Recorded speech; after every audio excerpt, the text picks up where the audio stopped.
What's up, everybody? Adam Hill Vending. In this video, I want to tell you a little bit about what we have going on here in the shop. It is summer 2025, and we've got some machines that are ready to be installed in August. And I want to kind of walk through what we do to prep them to make sure that they're ready to go. So we've got 4 721s right here: Dolphin, live display, Dolphin, and then 4 snack machines up there. So these are all prepped. They're all ready to go. They're all ready to install. So what does that look like? What does that mean? That means they have their card reader on there. That means they have the product that's going to be going in there. They are priced. They are programmed. They are tested.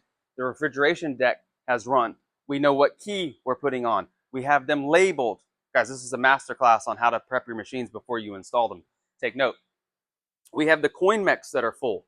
So everything is done so that when August comes and we're ready to install these snack machines, all we have to do is drop them down, install them, and fill them up. We don't have to worry about if the card reader's online. We don't have to worry about if the coin mechs are full, if the bill validator's on. Everything has been tested, working, and ready to go. So just wanted to tell you guys a little bit about the setup. This 8 machine location, that's going to be a beast in and of itself. All right, now we can get it into our back-end program. We can set up the planogram. We can set up our power levels. We can get everything dialed in. That way we're ready to go. So hope you guys like the video. Just show a little insight into the warehouse of how the mindset works when you get one of these big accounts and what you need to do to prepare for it. So hope that helps. If you guys are interested in one-on-one help, now the only thing I'm offering as far as one-on-one reaching out to me is the mentorship. That is an application process only.